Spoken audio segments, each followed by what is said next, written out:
Mes chers amis, l'heure est grave. Vous voyez, mes yeux sont gonflés et tout. C'est juste parce que je viens à peine de me réveiller et immédiatement, je pars dans ma messagerie. Je vois énormément de messages de la part de mes abonnés qui me demandent de confirmer si bel et bien Madame Cooper s'en est allée. Je me suis dit, attends, c'est une plaisanterie ou quoi? Parce que Madame Cooper, c'est une TikTokeuse que j'aimais énormément, que je suivais très bien. Je voyais très bien ces trucs qu'elle faisait sur TikTok, ces vidéos. Et honnêtement, je l'appréciais bien. Donc, comment se fait-il que les gens me demandent de confirmer si elle est décédée? Qu'est-ce qu'elle avait? Elle était jeune. Elle était pleine je sais pas moi, de passion, pleine de dynamisme, plein de vie surtout. Donc, en fait, je n'ai vraiment pas compris. C'est la raison pour laquelle j'ai immédiatement pris mon téléphone. J'ai tapé Madame Cooper. Et là, croyez-moi les amis, je suis tombée de 20 étages. Je suis tombée de 20 étages parce que ce que j'ai vu m'a anéanti. Donc, je vous mets d'abord la vidéo de quelqu'un qui est en train de confirmer que Madame Cooper est partie et ensuite je reviens. Écoutez bien la vidéo. C'est confirmé, Madame Cooper n'est plus. C'est vraiment confirmé, elle n'est plus. On aperçoit déjà des gens qui sont en train de sortir. C'est vraiment triste. C'est confirmé qu'elle n'est plus. En gros, pour vous la faire courte, les gens disent que Madame Cooper était très malade. Apparemment, elle avait un cancer du cerveau qui était peut-être en phase terminale et malheureusement, on n'a pas pu la soigner comme il fallait ou alors tout simplement, on n'a pas pu. Parce que vous savez, le cancer, c'est une mauvaise maladie. Quand je vous dis ça, les amis, le cancer, ce n'est pas l'ami de quelqu'un. Et généralement, malheureusement, les gens découvrent voilà, qu'ils ont le cancer quand ils sont déjà en phase terminale, quoi. C'est trop tard, on ne peut plus rien faire. C'est une mauvaise maladie.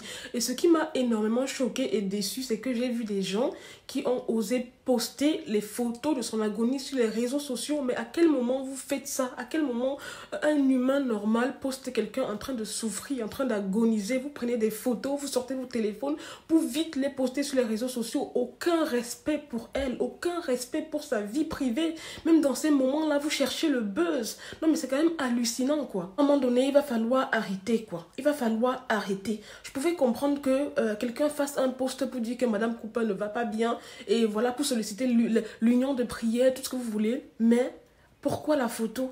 Sincèrement, quand j'ai vu sa photo sur les réseaux sociaux où elle est comme ça en train d'agoniser, je te jure, ça m'a brisé le cœur.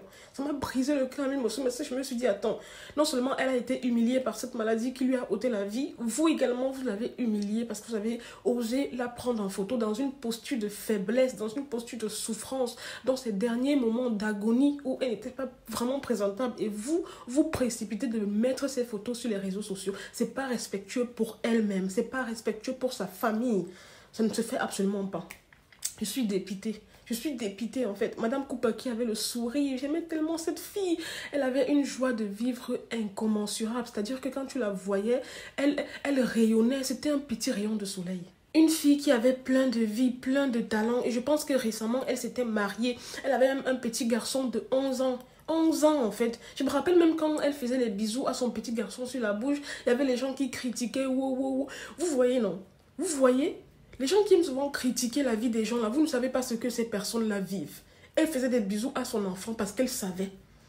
Et même je me rappelle qu'il y avait énormément de personnes qui ont commencé à lui reprocher le fait qu'elle soit de plus en plus absente sur les réseaux sociaux parce que voilà, elle les a abandonnés, comme quoi depuis qu'elle s'était mariée, elle ne songeait plus sur les réseaux sociaux et tout. Mais est-ce que vous saviez ce qu'elle vivait récemment? Est-ce que vous saviez que voilà, c'était ça? Donc, en fait, deux fois, il va falloir laisser les gens qui mettent souvent la pression, fais les vidéos, pourquoi tu es absente, pourquoi tu as fait ci? Vous ne connaissez pas ce que les gens vivent réellement. Donc, deux fois, taisez-vous. Taisez-vous, arrêtez les critiques. Sincèrement, j'ai le cœur brisé. J'ai le cœur brisé, les amis. En fait, j'ai une devise. Je n'aime pas quand les jeunes meurent comme ça. Pour moi, c'est horrible, quoi. C'est horrible, horrible, horrible. Imaginez un vieux ou une dame âgée qui a fait sa vie, qui a vécu, et je sais pas moi, vers 120 ans, elle décède. Oui, on va pleurer parce qu'elle va nous manquer, mais après on va se dire, oui, elle a quand même eu une bonne vie. Mais Madame Cooper, elle avait quoi? Elle avait 30 ans et plus.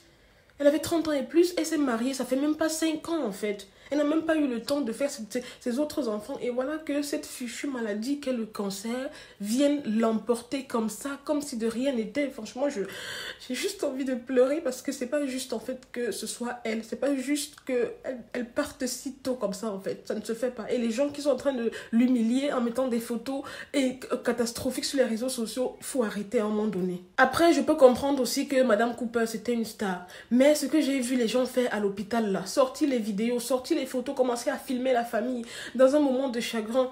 Deux fois, il faut être respectueux, les amis, parce que je ne sais pas ce que vous vouliez prouver exactement. Parce que si Madame Cooper était décédée, vous voyez, ce qui est sûr, la famille allait prendre le soin de l'annoncer sur les réseaux sociaux par eux-mêmes. Fallait pas les harceler comme ça là, ramener une foule, tout filmer. J'ai l'impression que de nos jours, en 2023, si là, on veut tout filmer. C'est incroyable. C'est-à-dire que les gens sont capables de te voir en train de te noyer ou te voir en train de te brûler. Au lieu de faire les mains et les pieds pour amener de l'eau ou bien pour venir te sauver de la noyade, ils vont tout simplement dégainer les téléphones, filmer et immédiatement poster sur les réseaux sociaux. On n'a plus de valeur, on n'a plus d'intimité.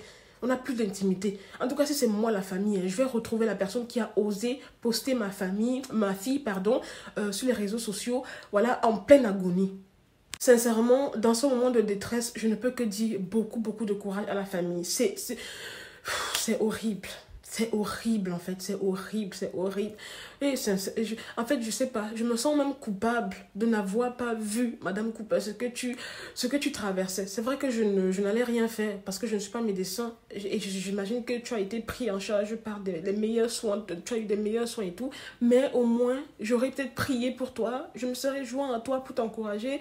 Et malheureusement, personne n'a rien vu venir. Personne n'a rien vu venir. Et c'est ça les réseaux sociaux. C'est ça les réseaux sociaux. On vous montre ce qu'on veut et on garde pour nous ce qu'on veut. Donc, c'est la raison pour laquelle il ne faut jamais mettre la pression à quelqu'un parce que tu ne sais pas ce que la personne est réellement en train de vivre au moment où il ou elle reçoit ton message. C'est ça les réseaux sociaux. Voilà une dame jeune, pleine de vie, ambitieuse, rayonnante qui s'en va comme ça dans les blagues. Incroyable. Voilà les amis, c'est tout pour cette vidéo. Pour conclure, j'aimerais juste dire aux internautes de respecter la famille de Madame Cooper. N'allez pas dans les hôpitaux, commencez à vouloir tout filmer ou alors ne vous rendez pas chez elle ou chez sa famille, commencez à vouloir tout filmer. Il faut respecter la mémoire de Madame Cooper, il faut la respecter. Et quant à toi, la personne qui a osé prendre une photo d'elle en pleine agonie sur un lit d'hôpital pour la poster sur les réseaux sociaux, je trouve ça ignoble de ta part. Ça ne se fait absolument pas. Je ne sais pas ce que tu voulais prouver. Tu aurais tout simplement dû dire que Madame Cooper est malade, elle a le cancer comme ça, mais sans pour autant poster cette vidéo parce que sincèrement, ça me brise le cœur de la voir en cette posture de faiblesse. Et ça ne se fait absolument pas. Respectez sa mémoire. Arrêtez de poster tout et n'importe quoi, poster la famille, poster les gens en train de faire ci, ça ne se fait absolument pas. Laissez-la tranquille, voilà, elle s'en est allée. Maintenant, priez pour le repos de son âme et surtout priez pour que Dieu puisse consoler sa famille. C'est tout. Quant à moi, vraiment, j'ai déjà pleuré fatiguée, quoi. Vous voyez comment mes yeux sont gonflés, non? C'est vrai que je viens de me réveiller, mais quand j'ai vu ça, honnêtement, j'ai coulé les larmes. Parce que Madame Cooper, quoi, celle-là, en gros, je ne verrai plus ses vidéos, à moins que ce soit les anciennes vidéos et tout. Et ce qui est drôle, les amis, c'est que la dernière fois, je pense il y a une semaine comme ça, j'étais en train de penser à elle, je vous assure. Parce que je pense qu'elle avait fait une campagne par rapport à une pub là. Et quand j'ai vu la pub là, j'ai repensé à Madame Cooper. Donc je suis allée sur sa page, j'ai tapé Madame Cooper pour voir si elle sortait encore des vidéos. Je me suis rendu compte que ce n'était plus trop régulier, mais je me suis dit, ah peut-être voilà, elle va reprendre le rythme, elle a besoin de vacances et tout. Mais en réalité, elle était tout simplement souffrante, elle était malade, elle avait besoin de notre aide, de notre prière, de notre soutien émotionnel. Mais malheureusement, on n'a pas su le voir pour pouvoir lui venir en aide sur ces plans-là, malheureusement. Madame Cooper, j'espère vraiment que ton âme va reposer en paix et je suis vraiment désolée de ce qui t'est arrivé. Voilà les amis, pour terminer cette vidéo, j'aimerais donc dire une seule chose. Tout est vanité sur cette terre. Ça, c'est le premier conseil que je vous donne. Tout est vanité sur cette terre. Et le souffle de vie qu'on a aujourd'hui n'est pas acquis. En gros, ça veut dire que à chaque fois que tu te réveilles le matin et que tu fais comme cela, que tu respires, mets tes genoux à terre, dis merci au Seigneur. Parce que ce souffle de vie que tu as là, ce n'est pas parce que tu es trop fort ou bien parce que tu es trop saint. C'est juste parce que Dieu a pitié de toi. Juste parce que la grâce de Dieu est sur toi. Donc à chaque fois que tu te réveilles, que tu as pu respirer, mets tes genoux au sol et dis merci à Dieu. Et surtout le plus important, évitons le péché. Évitons le péché.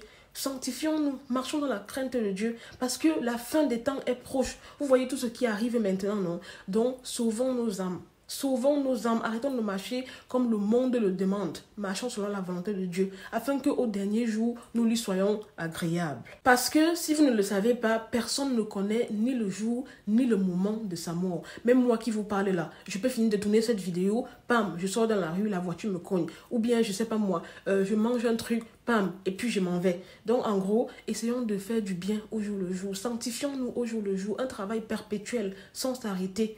Pensons toujours à notre âme. La seule question est de savoir si je meurs aujourd'hui ou demain, serai-je agréable aux yeux de l'Éternel? Ça, c'est la question que tout le monde devrait se poser. Concentrons-nous sur l'essentiel. Non pas pour dire que Madame Cooper est une mauvaise personne et qu'elle va aller en enfer. Absolument pas. Je profite juste de ce cas pour sensibiliser d'autres personnes en fait, afin que chacun puisse examiner sa vie. Parce que personne ne connaît ni le moment ni le jour. Et je ne m'adresse pas seulement à vous, je m'adresse à moi aussi. Moi aussi, Marie Bibi, il va falloir que j'examine ma vie au jour le jour. Parce que je ne connais pas quand est-ce que je vais partir. Voilà.